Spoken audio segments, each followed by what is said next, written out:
तीसरा अध्याय। बिंदुक ब्राह्मण की कथा। श्री सूत जी बोले, शौनक सुनो, मैं तुम्हारे सामने एक अन्य गोपनीय कथा का वर्णन करूंगा, क्योंकि तुम शिव भक्तों में अग्रगण्य व वेदवेताओं में श्रेष्ठ हो।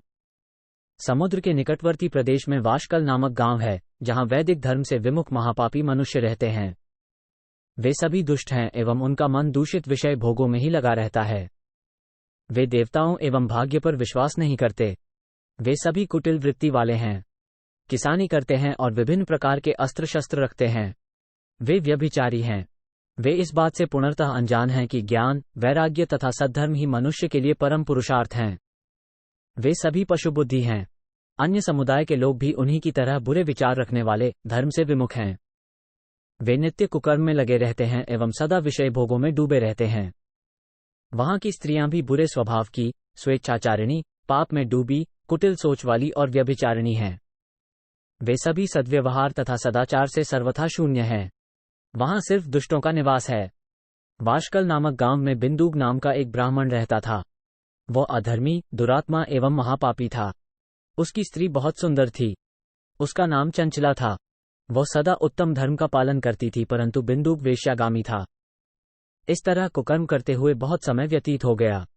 उसकी स्त्री काम से पीड़ित होने पर भी स्वधर्मनाश के भय से क्लेश सहकर भी काफी समय तक धर्म भ्रष्ट नहीं हुई, परंतु आगे चलकर वह भी अपने दुराचारी पति के आचरण से प्रभावित होकर दुराचारिणी और अपने धर्म से विमुख हो गई। इस तरह दुराचार में डूबे हुए उन पति पत्नी का बहुत सा समय व्यर्थ बीत गया। वेश्यागामी, दूषित बुद्धि वाला वो दुष्ट ब्राह्मण बिंदुक समयानुसार मृत्यु को प्राप्त हो नरक में चला गया। बहुत दिनों तक नरक के दुखों को भोगकर वह मूढ़ बुद्धि पापी विंध्य पर्वत पर भयंकर पिशाच हुआ। इधर उस दुराचारी बिंदुक के मर जाने पर वो चंचला नामक स्त्री बहुत समय तक पुत्रों के साथ अपने घर में रहती रही। पति की मृत्यु के बाद वो भी अपने धर्म से गिरकर पर पुरुषों का संग करने लगी थी। सतियां विपत्ति में भी अपने धर्म का पालन करना नहीं छोड़ती। यही तो तप है। तप कठिन तो होता है, लेकिन इसका फल मीठा होता है। ऋषि इस सत्य को नहीं जानता, इसीलिए वो विषयों के विषफल का स्वाद लेते हुए भोग करता है। एक दिन दैवयोग से किसी पुण्य पर्व के आने पर वह अपने भाई बंधुओं के साथ गोकर्ण क्षेत्र में गई। उसने तीर्थ के जल में स्नान किया एवं बंधुजनों के साथ यत्र तत्र घूमने लगी। घूमते घूमते वह एक देव मंदिर में गई। वहां उसने एक ब्राह्मण के मुख से भगवान शिव की परम पवित्र एवं मंगलकारी कथा सुनी। कथावाचक ब्राह्मण कह रहे थे कि जो स्त्रियां व्यभिचार करती हैं, वे मरने के बाद जब यमलोक जाती हैं, तब यमराज के दूत उन्हें तरह तरह से यंत्रणा देते हैं। वे उसके कामांगों को तप्त लौह दंडों से दागते हैं। तप्त लौह के पुरुष से उसका संसर्ग कराते हैं।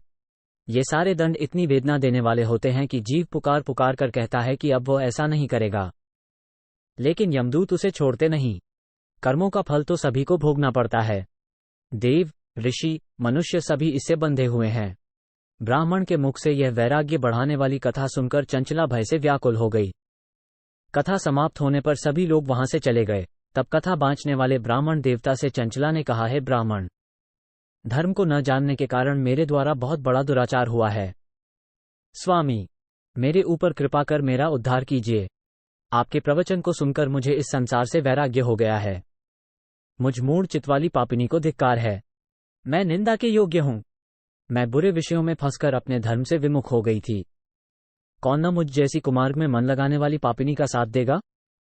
जब यमदूत मेरे गले में फंदा डालकर मुझे बांधकर ले जाएंगे और नरक में मेरे शरीर के टुकड़े करेंगे, तब मैं कैसे उन महायातनाओं को सहन कर पाऊंगी? मैं सब प्रकार से नष्ट हो गई हूं, क्योंकि अभी तक मैं हर तरह से पाप में डूबी रही हूं।